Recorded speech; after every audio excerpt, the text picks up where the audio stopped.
everybody, and welcome to the 5th instalment of the 2022 Mystery Blanket Club. We are about to begin our July squares, and I've got 6 squares for you to knit up this month. But before I talk about the squares and give you some extra help and advice about them, I just want to check that you're all okay and that you're all still enjoying your mystery blanket knitting. I've had quite a lot of emails from you, some asking advice, asking questions, some emails just saying how much you're enjoying the project. So I hope that goes for all of you. I hope you're really enjoying this experience, especially if it's the first time that you've come on a mystery knitting adventure with me. After this instalment, we are halfway through the project, which I can hardly believe. We have 5 more instalments, which will take us right up to December, which will be the final part of this year's mystery blanket. Have you guessed the title of the blanket yet? There's another clue in the written blog this month in case you're still guessing. We've had a handful of correct guesses, not as many as I actually thought, but if you are still guessing, then perhaps take a look at some of the names of the squares. They're a really sort of good indication of where my inspiration is coming from. So have a look at those. If you have any ideas as to what it might be, just send us a quick message and we'll let you know if you're right. And then with your permission, we will publish your name in the next blog along with all the other people that have guessed it right. So put your thinking caps on and see what you can come up with. Just before I talk about the squares, I just want to talk about the slight mix-up we've had with the Svelte and Chaise Longue yarns. There was a misprint in the July mail-out. We called Chaise Longue shade 004 and we called Svelte shade 001, which is actually incorrect. It's the other way round. So I just want to make absolutely clear to everybody what the correct shade numbers are and how many balls of those yarn you should have in your kit. Okay, so these are the 2 yarns. You've got Chaise Longue and Svelte. Chaise Longue is shade 001 and Svelte is 004. Svelte is the more blue shade, Chaise Longue is more green. Okay, so just make sure that you know exactly which is which so that you pick up the correct yarns in the pattern instructions. You should have 3 balls each of these 2 colours in your complete kit. And now you do have your complete kit. Now that you've had your June parcel, the kit is complete. You've got everything in that kit now to make the complete blanket. You can use the list of yarns on page 2 of your July mail out to double check the contents of your kit. All the listings on there, the shade numbers, etc. are all correct on there. We've triple checked that. So that will be a good way to check your kit if you just want to make sure that you've got everything that you should have and the correct number of balls of each colour of yarn. So on to the squares then this month, and I'm going to begin with the first square, square 7. Now you're going to knit squares 7, 6 and 5 in that order, which might seem a bit strange, but if you look at what you've already knitted for squares 1 and 2, you will see that you have a zigzag edging along the bottom of square 1.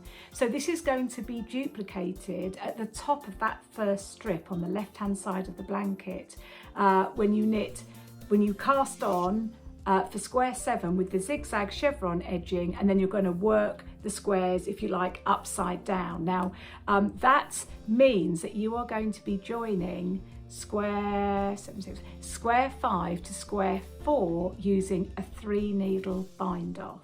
Okay, this is all written in the pattern instructions. You just need to read it very carefully, but you are starting with 7, then 6, then 5. That is the correct order of those squares. The 3 needle bind off is a technique which I will show in the August blog. So if you can just keep your stitches for squares 4 and 5 on holders or spare needles, that video will be coming to you next month so that you can then join those 2 squares together, which will then complete strip number 1 of your blanket. So the first 2 squares you're going to be knitting are squares 7 and 6, which are Razzle Dazzle Encore. These are a repeat of squares 43 to 44, which you had in a previous mail out. They're absolutely identical. So hopefully you'll find knitting this panel quite straightforward. It's all techniques that you've used before, but do remember that you can go back and look at previous vlogs, previous technique demos, if you need some help with some of the techniques that are in those two squares. But hopefully they'll be quite simple to knit. So after squares 7 and 6, you'll be knitting square 5, which is zigzags. You've also knitted this square before in a previous mail out. It's an exact repeat of square 45, I believe it is, 42, 43, 44, 45 from a previous mail out. So same colour beads, same stitch pattern. So you should be okay with this one. It's the one that's got the twisted stitches that twist to the left and to the right. Again, you can use some videos from previous blogs if you need help with any of the techniques in the zigzag square. Squares 9 and 10 flapper are knitted as one panel, and there are two options. So you can choose option 1 or choose option 2. Option 1 has the fair roll pattern, and option 2 has a beaded pattern with buttons. You don't need to choose the same option that you chose. So maybe if you knitted option 1 for dapper, you might want to try option 2 for flapper, or vice versa. There are points in the blanket where, at certain squares, where you will need to make the same choice of option, but I'm going to talk about that more in the written blog this month. I'm going to go into more detail about that. So do make sure you read that after you've watched this intro. There's some very important information about choice of squares when there's an option. But just to be clear, you can knit either option, doesn't matter what you've knitted previously for your options. Now, I've been asked by quite a few of you who have knitted option 1 for dapper, asking whether there's going to be an opportunity to use the shell buttons if you keep going for option 1 rather than option 2 in the rest of the blanket. So I'm going to talk to you about this in the written part of this month's blog. So do take time to read it, because there is an option there to add buttons to the design, but it will all depend on what you've chosen previously to knit with your option 1 and option 2. So do make sure that you read that after watching this introduction, and then there is a possibility that if you really want to use those buttons and haven't done so far, then you will be able to. The final square that you'll be knitting this month is called Lalique, and this uses gold pearl and silver ghost, those lurex and kid silk haze combinations, in a broad stripe, and within that stripe there is a lace pattern repeat. The stitches are no different to what you've knitted previously in L'Envers, for example, where there was also some lace work. But if you need any reminder of the techniques that are used for those lace stitches, remember that you can go back to previous blogs and also use the abbreviations page, which is towards the back of your mail out. For Lalique, you are using smaller needles than the recommended needle size. So if you're using the 3.50mm as your main knitting needle, which is the recommended size, then you will need to be using 3mm needles to knit this square. There's also a smaller needle than that, a 2.50mm, which is used for some garter stitch stripes in the square, but the main needle will be a 3mm.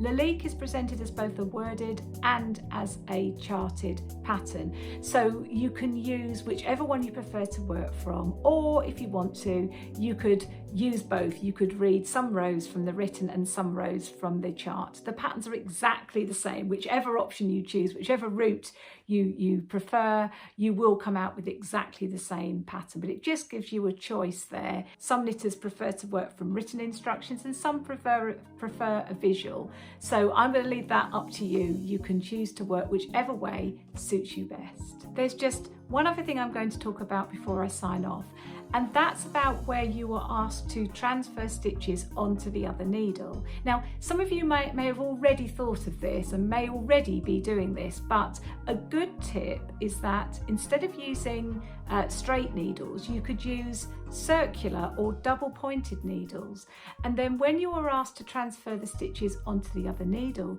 you simply push the stitches to the other end and continue knitting. It's quicker, easier to do, a lot less sort of messing about with transferring stitches across. You may already be using circular needles. I know a lot of you do prefer them to straight, but it's just an extra tip there if you are using straight needles and you're finding it a bit of a nuisance to keep transferring stitches across. The squares this month where you are asked to transfer stitches are 6 and 7, Razzle Dazzle Encore, Flapper, squares 9 and 10, and also on Lalique, square 39. So there's quite a bit of transferring of stitches to do this month, and that little tip might just make the job a little bit easier when you're knitting those squares.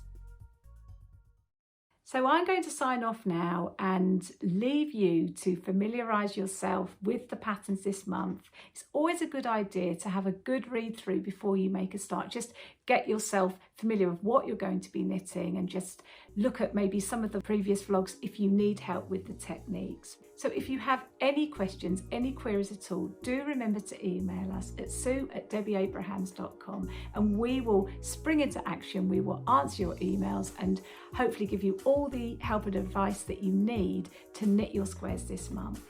I hope that you have a fabulous July, and let's hope that that sun keeps shining. We've had lovely sunshine here in the UK, and long may that continue. I've been sitting out in the garden knitting. It's been absolutely wonderful, so I'm hoping that's going to continue for the next few weeks. I look forward to seeing you back here on August the 1st, that's 4 weeks time, when I'll have the next set of patterns ready for you. In the meantime, please keep safe, keep well, keep busy, keep happy, keep knitting, and I'll see you in 4 weeks time. Bye-bye now.